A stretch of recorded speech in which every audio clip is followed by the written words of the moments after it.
പ്രേതമുണ്ടെന്ന് പറഞ്ഞിട്ടുണ്ട്. അതെ, പണ്ടങ്ങനെ മുട്ട കൊഴിച്ചിട്ടിട്ടുണ്ട്, കൂടോത്രം ചെയ്തിട്ടുള്ള ഭൂമിയാണ്. ഇങ്ങനെ എന്തൊക്കെ അവിടെ അവരച്ഛനെ കുഴിച്ചിട്ടുണ്ട് അറിയാം. ഞാൻ ചിലപ്പോൾ പറയാം കുഴിച്ചിട്ടോട്ടെ, അവിടെ കിടന്നോട്ടെ, അല്ല എന്താ പറയാ. അപ്പൊ ആദ്യമൊക്കെ നമ്മൾ അതിൽ വിശ്വസിച്ചിരുന്നു. പിന്നീട് എപ്പോഴാണ് ഇക്കയ്ക്ക് ആ ഒരു തിരിച്ചറിവ് വന്നത്? തിരിച്ചറിവ് ഒരു 10 നമ്മളൊന്നും കൂടി അതിനെക്കുറിച്ച് ചിന്തിക്കുക, കൂടുതലായിട്ട് നമ്മളൊന്ന് പഠിക്കണം. ഈ പറയുന്ന ആൾക്കാർ മുഴുവൻ സത്യമൗല പറയും. ഇപ്പോൾ ഈ ഇടയിലൊരു പ്രശ്നം, ഒരു സംഭവം ഉണ്ടായേ, അത് ശരിക്കും എല്ലാവർക്കും അറിയാൻ വേണ്ടി നല്ലതാണ്. എൻ്റെ കൂടെ നടക്കുന്നൊരു പയ്യനെ കുറിച്ചിട്ട് ഒരുത്തൻ, അയാൾ MDM ആണ്, കഞ്ചാവാണെന്നൊക്കെ പറഞ്ഞിട്ട് ഇയാൾ രാത്രി ഒരു സ്ഥലത്ത് ഒരു കോഫി കുടിക്കാൻ പോയി. അപ്പോൾ തോന്നിയതായിരിക്കും, വേറൊരാൾ എന്നോട് പറഞ്ഞു ഇയാൾ ഇങ്ങനെയൊക്കെ ആണ് കേട്ടോ, അയാളെ ശ്രദ്ധിക്കണം കേട്ടോ എന്ന് പറഞ്ഞു. സത്യത്തിൽ ഈ പറഞ്ഞ പയ്യൻ 6 മാസം ഞാൻ ഈ പയ്യനോട് സംസാരിച്ചില്ല, അവൻ്റെ കൂടെ യാത്ര ചെയ്തില്ല. എനിക്ക് അവനോടൊരു ചോദിക്കാനൊട്ട് മടിയായി. അപ്പോൾ ഇവൻ പറഞ്ഞ എന്നെ വിശ്വസിപ്പിക്കാൻ പറ്റിയ തരത്തിലുള്ള ഒരാളാണ് എന്നോട് പറഞ്ഞത്. എനിക്കൊന്നും ചെയ്യാൻ പറ്റുന്നില്ല. ഒരു ദിവസം ഞാൻ, എടാ മോനെ, ഇങ്ങനെ ഒരു സംഗതിയൊക്കെ നീ ഉപയോഗിക്കുന്നുണ്ടെന്ന് കേട്ടോ, ഒക്കെ നിർത്തിക്കൂടെ എന്ന് പറഞ്ഞു. അതാ ഞാനാ എന്തുട്ടീ പറയണേ, ഞാനാ, എനിക്കങ്ങനത്തെ സംഭവം അറിയില്ല. എൻ്റെ ലൈഫിൽ ഞാൻ സ്മോക്കേ ചെയ്തിട്ടില്ല. സാറ് എന്തായി സാറേ പറയുന്നേ? അതെന്താ നീ അറിഞ്ഞിട്ടില്ല? നീ ഇത് ഇല്ല സാറേ, ഞാൻ അങ്ങനത്തെ ഒരു സംഭവം എനിക്കറിയില്ല. ആരെങ്കിലും സാറ് മേടിച്ചതായിട്ടോ എന്നെ ഒന്ന് കൊണ്ടുപോയിട്ട് പരിശോധിച്ച് നോക്കാൻ പറഞ്ഞു, ടെസ്റ്റ് ചെയ്യാൻ പറഞ്ഞു. ഞാൻ ഒരു 5-6 മാസമായിട്ട്, അല്ലെങ്കിൽ എപ്പോഴെങ്കിലും ഞാൻ ഈ സാധനം ഉപയോഗിച്ചു നോക്കണേ രമ്യ. ഞാൻ എൻ്റെ വേണ്ടപ്പെട്ട ഒരാൾ പറഞ്ഞിട്ടാണ് വിശ്വസിച്ചത്. ഇവിടെ നമ്മൾ വളരെയധികം ശ്രദ്ധിക്കണം.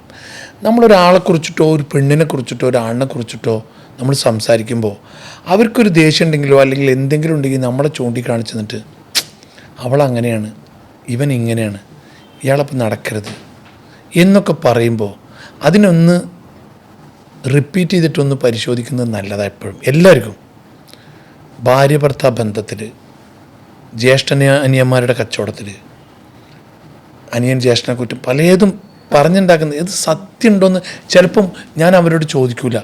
ചോദിച്ചാൽ മോശമാണെന്ന് വിചാരിച്ചിട്ട് നമ്മൾ മിണ്ടാണ്ടിരിക്കും. പക്ഷേ ഇത്തരം സംഭവങ്ങൾ നമ്മൾ തുറന്ന് ചോദിക്കണം. എന്താണ് സംഭവിച്ചത്, നീ എന്താണെന്ന് അറിയണം. അല്ലെങ്കിൽ നമ്മളോട് പറയുന്ന ഒരാൾ പറയുന്നത് വിശ്വസിച്ചിട്ട് നമ്മൾ ഒരിക്കലും ചെയ്യരുത്. അത് വലിയൊരു തിരിച്ചറിവാണ്. ഇപ്പോഴത്തെ ജനറേഷൻ പ്രത്യേകിച്ചും ഈ ഒരു ഭാഗം കവർ ചെയ്യണം അവർ. പിന്നെ ആ ഒരു പിക്ചറായിട്ടല്ല അയാൾ കാണുള്ളൂ, ആ ഒരു മുഖമല്ലേ പിന്നെ കാണുള്ളൂ. അത് ഒരു നമ്പർ 1 പോയിൻ്റാണ്. പിന്നെ ഞാൻ പറഞ്ഞില്ലേ, ഇപ്പോൾ ദുബായിൽ പോയി കഴിഞ്ഞാൽ ഒരു 20 മുതൽ 30 വരെയുള്ള പ്രായക്കുട്ടികളാണ് റിയൽ എസ്റ്റേറ്റ് മേഖലയിൽ തിളങ്ങി നിൽക്കുന്നത്. അവരോട് എനിക്ക് പറയാനുള്ളത് എന്താ വെച്ചാൽ, ഒരു പെരുമാറ്റം, ഏറ്റവും കൂടുതൽ വേണ്ടത് പെരുമാറ്റമാണ്. പിന്നെ നമുക്ക് ആദ്യകാലത്തില്ലാത്തൊരു സാധനം പറഞ്ഞ ടൈമിൽ എത്തുക, പറയുക, ചെയ്യുക എന്നുള്ളതൊക്കെ നമുക്ക് തെറ്റിയൊരു തെറ്റലാണ്. അവിടെ നമുക്ക് ബന്ധങ്ങളും വലിയ വലിയ ബന്ധങ്ങളൊക്കെ നഷ്ടപ്പെടും. ഈ പ്രായത്തിലെ കുട്ടികൾ ഏറ്റവും ശ്രദ്ധിക്കേണ്ടത് ടൈമിങ്, ടൈം കറക്റ്റാക്കുക, പിന്നെ പറഞ്ഞ വാക്ക് പാലിക്കുക. രജിസ്ട്രേഷനോ ബാക്കിയുള്ളതൊക്കെ ഉണ്ടെങ്കിൽ അത്, എന്നാലും തെറ്റും കാര്യങ്ങളൊക്കെ ഉണ്ടാവും. പക്ഷേ അതൊക്കെ നമ്മളെല്ലാ കാലത്ത് പാറിപ്പറന്ന് കച്ചവടം ചെയ്യുന്ന കാലത്ത് നമുക്ക് പൂർത്തിയാക്കാൻ കഴിഞ്ഞിട്ടില്ലായിരുന്നു. അത് ഇനി ഉണ്ടാവാൻ പാടില്ല. കാരണം ഒരു തമ്മിലുള്ള ട്രസ്റ്റ്, ഏറ്റവും വലിയ സാധനമുള്ള ഒരു വിശ്വാസം ഉണ്ടാക്കിയെടുക്കുക. അത് നഷ്ടപ്പെട്ടു കഴിഞ്ഞാൽ റിയൽ എസ്റ്റേറ്റിലെല്ലാം പോയി. പിന്നെ ചില ആൾക്കാർ നമ്മളോട് എന്തെങ്കിലും ആവശ്യപ്പെട്ട് കഴിഞ്ഞാൽ അവരെ നവർ മൈൻഡ് അത് ഒരു അണ്ടർ എസ്റ്റിമേറ്റ് ചെയ്യുക ഏറ്റവും വലിയ പോയിൻ്റാണ്. ചില ആൾക്കാരെ നമ്മൾ മൈൻഡ് ചെയ്യില്ല. അവരുടെ ഡ്രസ്സ് ചിലപ്പോൾ അങ്ങനെ ആയിരിക്കും, അവരെ രൂപം എത്തായിരിക്കും, നമ്മൾ വേറെ രീതിയിൽ ജഡ്ജ് ചെയ്യും. ഒരു കോടീശ്വരൻ ഒരിക്കൽ കയറി വന്നിട്ട് ഒരു ബിൽഡിങ്ങിന് വില പറഞ്ഞു. അപ്പം ഞാൻ ഇയാൾ ആരാന്ന് വിചാരിച്ചു, ഞാൻ അയാളെ മൈൻഡ് ചെയ്തില്ല. പിറ്റേ ദിവസം അയാൾ വന്നിട്ട് അയാൾ മരിച്ചു പോയി. ഒരാൾ ആ ബിൽഡിങ് കച്ചവടമാക്കി പോയി. അയാൾ സ്കെൽറ്റായിട്ടൊരു മനുഷ്യനായിരുന്നു. അപ്പോൾ ആൾക്കാരുടെ രൂപത്തിനെയോ ആൾക്കാരുടെ സ്റ്റൈലിനെയോ ഇപ്പോൾ നല്ല ഗ്ലാമറിലൊരുത്തം വന്നു വിചാരിച്ചു, പാൻറ്റും ഷർട്ടൊക്കെ ഇൻ ചെയ്തിട്ട് ചിലപ്പോൾ 0 ആയിരിക്കും. നമ്മളത് നോക്കരുത്. നമ്മൾ അവർക്ക് കൊടുക്കേണ്ട ആ ഒരു മര്യാദ, ആ ഒരു റെസ്പെക്റ്റ്, അതാണ് ഞാൻ നേരത്തെ പറഞ്ഞത്. അണ്ടർ എസ്റ്റിമേറ്റ് ചെയ്യാതിരിക്കുക, എല്ലാവരും ഒരേമാതിരി കാണാതിരിക്കുക.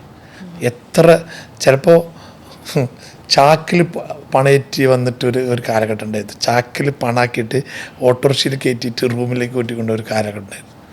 ഈ 97, 98 അതൊക്കെ ചില കാക്കാമാരാണ്, കള്ളിത്തുണിയായിരിക്കും എടുക്കുക. അവരുടെ കയ്യിലൊക്കെ അല്ല പണത്തിന് കണക്കില്ല. അപ്പോൾ നമ്മളെ അടുത്ത് ഇരിക്കുമ്പോൾ വിചാരിക്കും ഇയാൾക്കൊന്നുമില്ല, ഇയാൾക്ക് എന്തെങ്കിലും അങ്ങോട്ട് കൊടുക്കേണ്ടി വിചാരിക്കും. അയാളായിരിക്കും ഏറ്റവും വലിയൊരു കോടീശ്വരൻ. മനസ്സിലായ? അപ്പം അതിന് എനിക്ക് ഈ കുട്ടികളോട് പറയാനുള്ളത് എന്താ വെച്ചാൽ, ആർക്കും കൊടുക്കേണ്ട മര്യാദ. വീട്ടിൽ കയറി വന്നാൽ നമ്മളോട് ചോദിച്ച ഇന്നൊരു റൂം വേണം, എനിക്കൊരു വാടക ഒരു ഓഫീസ് വേണം, എനിക്ക് അവിടെ ഒരു വീട് കയറ്റാൻ സ്ഥലം വേണം, എനിക്ക് ദുബായിലൊരു ഫ്ലാറ്റ് വേണം, കൊച്ചിയിലൊരു ഫ്ലാറ്റ്, അവരെ നമ്മൾ എന്ത് ചെയ്യുക വെച്ചാൽ ഈ ഫീൽഡാകുമ്പോൾ അവർക്ക് കറക്റ്റ് റിപ്ലൈ കൊടുക്കണം. ഞാൻ ആദ്യകാലത്തൊക്കെ ആയിരുന്നു, ഇപ്പോൾ കുറച്ചതിൽ പിന്നെ ബാക്കിലിട്ടുണ്ട്, പക്ഷെ എപ്പോഴും അത് ശരിയാക്കി വരുന്നുണ്ട്. അത് നമ്മൾ ചെയ്യുന്ന വലിയ മോശമാണ്. കറക്റ്റ് ഒരു ആൻസർ കൊടുക്കുക. ഓക്കെ, ഇക്ക പറയേണ്ട, ഇക്കയുടെ മുന്നിൽ വന്ന് ഇരിക്കുന്ന ആൾക്കാരെ ജഡ്ജ് ചെയ്യരുത്. ആളുടെ ബാഹ്യരൂപം കണ്ടിട്ട് അല്ല നമ്മൾ ജഡ്ജ് ചെയ്യേണ്ടത്, ആ വ്യക്തിയുടെ പൈസ ഉണ്ടോ ഇല്ലയോ എന്നുള്ളത്. അതേപോലെ തന്നെ ഇക്ക നിൽക്കുന്ന പൊസിഷൻ ഉണ്ടായിരുന്നല്ലോ, അതായത് മീഡിയേറ്ററായിട്ട് നിന്നിരുന്നപ്പോൾ. അപ്പം ഇക്കേനെ പോലത്തെ ആൾക്കാരെയും ഈ ബിസിനസ് ചെയ്യുന്നവരും ജഡ്ജ് ചെയ്തിട്ടുണ്ട്. തിരിച്ചും അങ്ങനെ ഉണ്ടായിട്ടുണ്ടാവില്ലേ? ഇതിനെ കൊണ്ട് പറ്റുമോ എൻ്റെ ഇത്രയും വലിയ പ്രോപ്പർട്ടി ഹാൻഡിൽ ചെയ്യാനായിട്ട്? നിന്നെ കൊണ്ടൊക്കെ ഇങ്ങനെയൊക്കെ ഇക്കയുടെ അടുത്തും തിരിച്ചും ആ അനുഭവം ഉണ്ടായിട്ടുണ്ടാവില്ലേ? തീർച്ചയായിട്ടും. എത്ര സ്ഥലത്തുനിന്ന് നമ്മൾ പോകേണ്ടി വന്നിട്ടുണ്ട്, നമ്മൾ അണ്ടർ എസ്റ്റിമേറ്റ് ചെയ്തിട്ടുണ്ട്.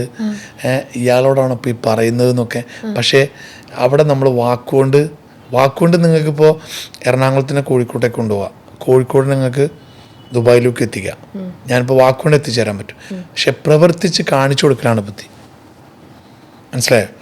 അപ്പോൾ അതിൽ നമ്മളിപ്പോൾ നെടുമ്പാശ്ശേരിയൊക്കെ വരുന്ന സമയത്ത് അവിടെയൊക്കെ ഒരു 100 ഏക്കർ എടുത്ത് പൂർത്തിയാക്കുക, അല്ലെങ്കിൽ കോഴിക്കോടത്തെ ഏറ്റവും വലിയ ബിൽഡിംഗ് കച്ചവടം ചെയ്യുക, കേരളത്തിലിപ്പോൾ ഏതാണോ ഏറ്റവും വലിയ കച്ചവടം അതിലെൻ്റെ പങ്കുണ്ടോ, അങ്ങനെയൊക്കെ നമ്മൾ ആ വലുതാക്കി കാണിച്ചു കൊടുക്കുക. എന്നിട്ട് അവർ പറയണം ഈ കച്ചവടം ആരാ ചെയ്തത്, അത് സുലൈമാനാണ്, അല്ലെങ്കിൽ കാരാടൻ ലാൻസാണ്, അങ്ങനെ ഉണ്ടല്ലോ. അപ്പോൾ അത് പ്രവർത്തിച്ച് കാണിച്ചു കൊടുത്തു നമ്മൾ. അതിന് എത്ര വർഷം എടുത്തു വെക്കാം? അതിന് കുറേ ടൈം എടുത്തു. സത്യം പറയണമെങ്കിൽ ഞാനൊരു വാശിണ്ടായിരുന്നു രമ്യ, എനിക്കൊരാളോട്. അപ്പോൾ അയാൾ എന്നെ കൊച്ചാക്കി കണ്ടു. അപ്പോൾ ഞാൻ വർത്തമാനം കൊണ്ട് അയാളോട് പറഞ്ഞില്ല. ഞാനൊരു 8-9 മാസം കൊണ്ട് അയാൾക്ക് പ്രവർത്തിച്ച് കാണിച്ചു കൊടുത്തു. ഞാൻ ഒരു സംഭവം, ഒരു സാധനം വിറ്റ് കാണിച്ചു കൊടുത്തു. വിറ്റിട്ട് പൈസയും കൊണ്ട് പോയി. അപ്പോൾ ഞാൻ എന്താ ചെയ്തത് അറിയോ? കച്ച കെട്ടി ഇറങ്ങി. ഇതെനിക്കൊരു വാശിയാണ്. കോയമ്പത്തൂരായിരുന്നു. അവിടെ പോയി നിന്ന് ഓരോരോ ലൈനിലും ഡോക്ടർമാർ, എടുക്കുന്ന ആൾക്കാർ, ഇൻട്രസ്റ്റിന് കൊടുക്കുന്ന ആൾക്കാർ, ആരാണിത് എടുക്കുക എന്ന് നോക്കിയിട്ട് ഞാൻ പഠിച്ചു അവിടെ ഇരുന്നിട്ട്. ഇന്നത്തെ ഒരു മുരളി ഹോട്ടൽ എന്നാണ് എൻ്റെ ഒരു ഓർമ്മ. അവിടെ ചെറിയൊരു പൈസക്കായിരുന്നു ഞാൻ എടുത്ത്. അന്ന് എനിക്ക് വയസ്സൊരു 25, 26, 27 ഉണ്ടാവുള്ളൂ. ഞാൻ എന്നിട്ട് പഠിച്ചിട്ട് ഞാനൊരു കടലാസിൽ എഴുതി വെക്കും, നാളെ ഇയാളത്ത് പോവാം. അപ്പോൾ അയാളുടെ ക്ലിനിക്കിലേക്ക് ഞാൻ കയറി ചെല്ലും.